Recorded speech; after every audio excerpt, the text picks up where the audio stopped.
News में आप सभी का स्वागत है। मैं दिव्या शुक्ला। आइए बढ़ते हैं खास खबर की ओर। झांसी में आज विकास भवन में विकास कार्य और सरकार की योजनाओं की समीक्षा करने के बाद प्रदेश सरकार के डिप्टी सीएम ने बताया कि लुप्त हो रही 75 नदियों को पुनर्जीवित करने का कार्य किया जा रहा है। इससे जल संकट दूर होगा। प्रधानमंत्री नरेंद्र मोदी दुनिया के एक ऐसे नेता है जिनके नेतृत्व में हर घर जल योजना चालू की गई। साथ ही कोरोना काल में 80 करोड़ लोगों को मुफ्त राशन भी दिया गया। वैक्सीनेशन जो कि आज भी किया जा रहा है। और कहा कि धार्मिक ग्रंथों पर धर्माचार्यों को विचार करना चाहिए, इस पर किसी राजनेता को टिप्पणी नहीं करनी चाहिए। साथ ही उन्होंने कहा कि भ्रष्टाचार पर प्रहार हो रहा है। देश में अपराध में कमी भी आई है। सपा गुंडों, अपराधियों एवं माफियाओं का साथ छोड़ दे तो शायद उनकी भी छवि बन जाएगी। उन्होंने कहा 2024 के लोकसभा में भाजपा 80 की 80 सीट जीतेगी। साथ ही नगर निगम, नगर निकाय के चुनाव में झांसी समेत समस्त जीतने जा रही है। भाजपा की डबल इंजन की जगह ट्रिपल इंजन की बनेगी सरकार। ओर से नमस्कार है। आज बुंदेलखंड के झांसी मंडल में ब्लॉक प्रमुख और वीडियो सम्मेलन में हमारे सम्मानित सांसद श्री अनुराग शर्मा जी और हमारे सभी सम्मानित विधायक गण, विधानसभा और विधान परिषद के हमारे संगठन के अध्यक्षगण, हमारे और वरिष्ठ पदाधिकारीगण और यहाँ उपस्थित सभी अधिकारीगण और आप सभी पत्रकार मित्रों को सबसे पहले तो मैं इस बात की बधाई आपको दूंगा कि बुंदेलखंड जैसे देश में डबल इंजन की सरकार बनाने में माननीय प्रधानमंत्री श्री नरेंद्र मोदी जी के अगुवाई में देश में और आदरणीय योगी आदित्यनाथ जी के नेतृत्व में प्रदेश में जो डबल इंजन की सरकार सब बुंदेलखंड वासियों के सहयोग से बनी है। आज ये कहते हुए मुझे गर्व हो रहा है कि डबल इंजन की सरकार ने डबल रफ्तार से नहीं बल्कि कई गुना अधिक रफ्तार से बुंदेलखंड का सर्वांगीण विकास किया है और अभी विकास का कार्य तीव्र गति से जारी है। गरीब कल्याण की योजनाओं का सर्वाधिक लाभ बुंदेलखंड के लोगों को देने के लिए हमारे सभी जनप्रतिनिधिगण, सरकार के निर्देश पर सारे अधिकारीगण मिलकर के बहुत अच्छा कार्य किए हैं। और जब कोई समीक्षा होती है तो समीक्षा में अब बुंदेलखंड पीछे नहीं रहता। पहले बुंदेलखंड पिछड़े क्षेत्रों में माना जाता था, लेकिन आज बुंदेलखंड सभी प्रकार से आगे बढ़ता हुआ दिखाई दे रहा है। आज ब्लॉक प्रमुख और वीडियो सम्मेलन में कई समस्याओं की जानकारी मिली। हम लोग प्रत्येक शुक्रवार को ग्राम चौपाल का आयोजन करते हैं। ग्राम चौपाल अर्थात गांव की समस्या का गांव में समाधान। अब उस कार्यक्रम में हमारे सभी जनप्रतिनिधिगण भी शामिल होते हैं, अधिकारी भी जाते हैं और गांव से जुड़ी हुई समस्याओं को वहीं सुनना और वहीं समाधान करना, यह एक अभियान चला। इसी प्रकार से मंडल स्तर पर ब्लॉक प्रमुख और वीडियो सम्मेलन भी हम लोगों ने शुरू किया है। प्रधानमंत्री आवास योजना, मुख्यमंत्री आवास योजना का सर्वाधिक लाभ बुंदेलखंड के अधिकांश लोगों को मिले, इसका हम लोगों ने प्रयास किया था और उसका परिणाम भी मिला है। आज भी मैंने कई लाभार्थियों को उनको आवास का प्रमाण पत्र भी देने का काम किया है। हमारा किसान हमारी प्राथमिकता है, इससे किसानों को जहां सम्मान निधि देने का काम किया जा रहा है, वहीं हर खेत तक पानी पहुंचे, जिससे यहाँ का उत्पादन बढ़े और किसानों की आमदनी बढ़े और जो वह उत्पादित करें सामान, उसकी उपयुक्त खरीद की व्यवस्था हो। इस दिशा में भी सरकार ने काम किया है। हिंदुस्तान के पहले प्रधानमंत्री हैं। दुनिया में कोई देश का प्रधानमंत्री इतना बड़ा काम नहीं कर सकता जितना माननीय नरेंद्र मोदी जी के नेतृत्व में हुआ है। हर घर नल से जल पहुंचाने का यह एक ऐतिहासिक क्रांतिकारी काम है। गरीब को पक्का मकान उपलब्ध कराने का, सौभाग्य योजना से हर घर में बिजली देने का और हर गरीब हो या अमीर हो अभी इसका भेद किए बगैर शौचालय उपलब्ध कराने का। जो हमारी छोटी छोटी नदियां विलुप्त हो गई थी उनको पुनर्जीवित करने के लिए हम लोग मनरेगा के माध्यम से भी प्रयास इधर शुरू किए हैं और उसका परिणाम ये है कि आज़ादी के अमृत महोत्सव वर्ष पर हम उत्तर प्रदेश के अंदर 75 ऐसी नदियां हैं जिनको पुनर्जीवित करके और समाज को फिर से सुपुर्द करने का काम करने जा रहे हैं। अमृत सरोवर निर्माण के मामले में भी झांसी भी जो लक्ष्य था 75 का, उससे दुगना काम किया है और उत्तर प्रदेश के सामने जो लक्ष्य था और पूरे हिंदुस्तान में उत्तर प्रदेश इस समय नंबर 1 पर रह करके अमृत सरोवर निर्माण के कार्य को आगे बढ़ाने का काम कर रहा है।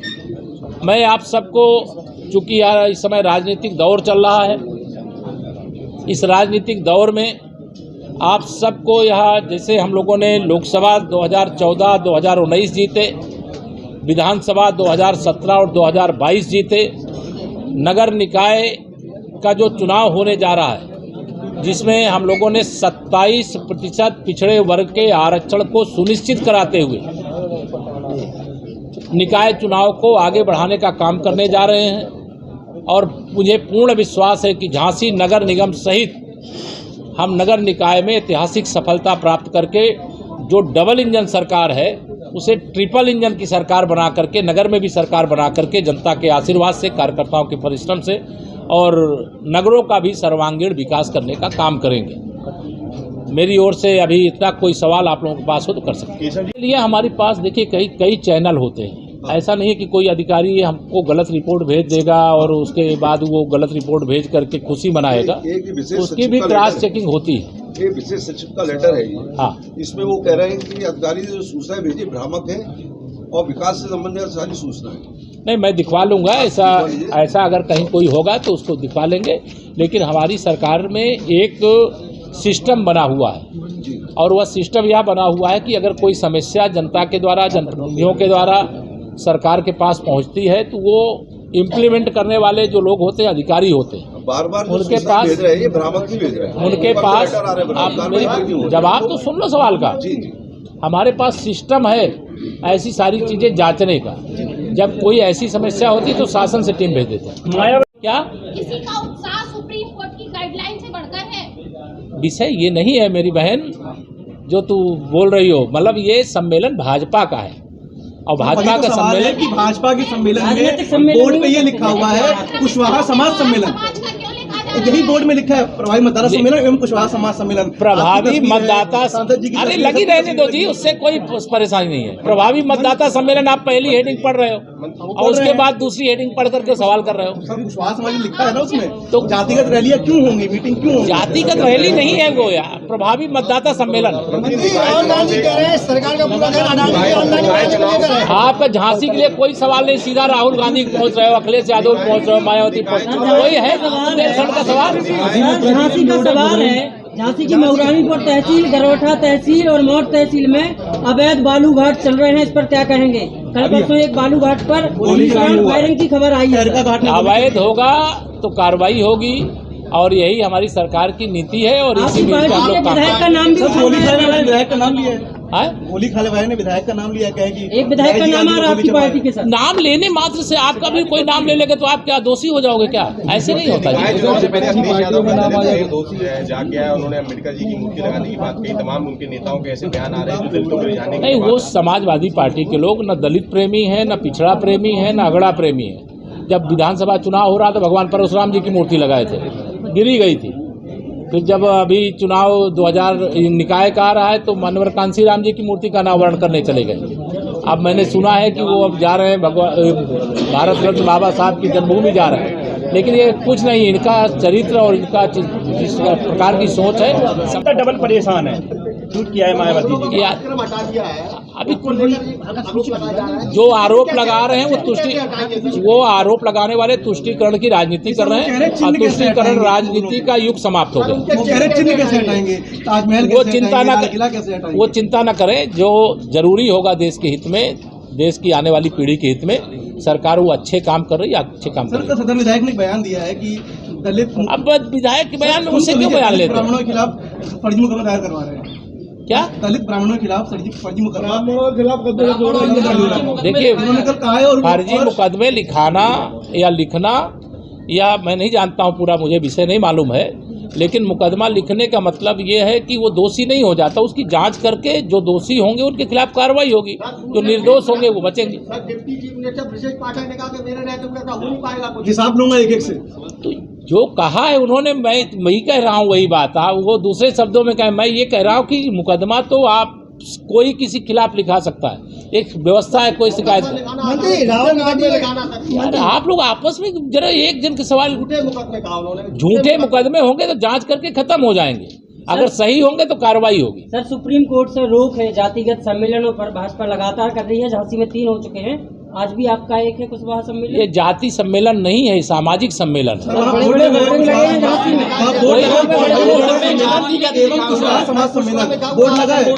कोई लगाया होगा उत्साह में, लेकिन भारतीय जनता पार्टी, मेरे जानकारी में नहीं, लेकिन सारे समाज को हम लोग सबका साथ सबका विकास, इसी मंत्र के आधार पर काम करते हैं। तो आपको क्या आपत्ति? कोई लिखा होगा तो मैंने नहीं लिखा। रोक है, हमें आपत्ति नहीं है सर। हाँ, हमें कोई आपत्ति नहीं है, भाजपा रोक है। नहीं, जाति सम्मेलन नहीं, भारतीय जनता पार्टी का सम्मेलन है, और भारतीय जनता पार्टी के सम्मेलन में आप भी आ सकते हैं। अब मैं जानता हूँ आप सब लोग भाजपा को वोट देते हो। मंत्री जी, अखिलेश यादव कह रहे हैं कि आप सरकार फेसबुक, सोशल मीडिया के माध्यम से उनकी पार्टी, उनकी छवि धूमिल कर रही है, और सोशल मीडिया को पैसा देकर आप लोग उनकी छवि धूमिल करा रहे हैं। किनकी? अखिलेश यादव की, विपक्षी पार्टियों की। वो गुंडागर्दी छोड़ देंगे, गुंडों का साथ छोड़ देंगे, अपराधियों का साथ छोड़ देंगे, उनकी छवि शायद 10, 20, 25 साल में सुधार हो जाए। लेकिन यह जरूर मैं आपको बता दे रहा हूँ कि यह जो शताब्दी, जो आज़ाद स्वतंत्रता के शताब्दी वर्ष कब मनाएंगे हम लोग? 2047 में। और 2047 तक न पीएम की वैकेंसी है, न सीएम की वैकेंसी है। जो सपा वाले हों, बसपा वाले हों, कांग्रेस वाले हों, वह इस प्रकार की बातें करते रहेंगे। लेकिन आप भरोसा रखिए, देश और प्रदेश का बहुत संतुलित विकास हो रहा है। जिन लोगों को लूट करके लोगों ने तिजोरियां भरी थी, भ्रष्टाचार पर प्रहार हो रहा है। और जब यह सारे लोगों के खिलाफ भ्रष्टाचार की जांच होती है तो ये देश की सर्वोच्च अदालत में चले गए कई दल मिल करके, वहाँ की ये सरकार हमारे साथ जाति कर रही है, तो देश की सर्वोच्च अदालत ने भी कहा कानून से बड़ा कोई नहीं है। जैसे कांग्रेस सोचती है कि कानून से, संविधान से, देश से बड़े उनके नेता राहुल गांधी जी हैं, लेकिन सुप्रीम कोर्ट ने कहा देश से बड़ा कोई नहीं, देश के कानून से बड़ा कोई नहीं, देश के संविधान से बड़ा कोई नहीं है। इसलिए इस प्रकार की राजनीति करने वालों को लगातार जवाब मिल रहा है। और 2024 में भी हम रिकॉर्ड उत्तर प्रदेश के अंदर 80 की 80 सीटें, झांसी सहित 80 सीटें जीते। सब विषयों पे कुछ कहने की जरूरत नहीं है। जिनकी राम भक्ति की शक्ति है, वह राम भक्ति कोई बयान से प्रभावित नहीं होती है। मैं भी एक सच्चा राम भक्त हूँ, श्री राम जन्मभूमि आंदोलन का सिपाही हूँ, और मैं यह मानता हूँ कि पूरे प्रदेश, पूरे देश के अंदर श्री रामचरितमानस की पूरी मान्यता है, पूरा सम्मान है, और किसी राजनीतिक नेता को इस प्रकार के विवादों में नहीं पड़ना चाहिए। धार्मिक ग्रंथों पर धर्माचार्य विचार करें, और कानून बनाने का काम सरकार का होता है। कोई जनता के हित में कानून बनाने की मांग करना है, संविधान में संशोधन होता है, लेकिन कभी कोई सरकार कोई रामचरितमानस की चौपाई में संशोधन करे, भागवत कथा जो कही जाती है उसमें कोई संशोधन करे, वेद और पुराण जो है उसमें कोई संशोधन करे, ये सरकार का काम नहीं है, धर्माचार्य। कल मुख्यमंत्री जी वाला जो बयान आया हुआ था, उन्होंने कहा कि हमने 80 करोड़ लोगों को मुफ्त राशन दिया कोरोना से अब तक, और उस पर कहा कि पाकिस्तान में आटा तक के दाने पड़े हुए हैं, और अखिलेश कह रहे हैं कि मुख्यमंत्री जी को पाकिस्तान से हिंदुस्तान की तुलना नहीं करनी चाहिए। देखिए, जो सपा के लोगों को जो सूट करता है उसको वो वेलकम करते हैं। आज इस बात का हमें सब प्रदेशवासियों को, देशवासियों को गर्व होना चाहिए कि पूरे हिंदुस्तान में कोरोना की इतनी बड़ी महामारी का सामना करने के बाद भी आप 80 करोड़ लोगों को पिछले 3 साल से अधिक समय से राशन भी दे रहे हैं, कोरोना से बचाव की वैक्सीन भी लगी है, और लोगों को अनेक प्रकार की अन्य सुविधाएं भी उपलब्ध कराने का काम हुआ है। यह सच है कि दुनिया का आज कोई देश का जो प्रधानमंत्री हो या राष्ट्रपति व्यवस्था में चलता हो, विश्व के सबसे शक्तिशाली नेता के रूप में, सबसे प्रभावशाली नेता के रूप में, सबसे कुशल शासक के रूप में अगर कोई एक नाम आज दुनिया के सामने, एक हर देश की, भारतवासियों की नहीं, दुनिया के हर देश के नागरिकों की आवाज़ बन रही है कि माननीय नरेंद्र मोदी। संवाददाता मनीष नायक के साथ मुकेश राजपूत की रिपोर्ट।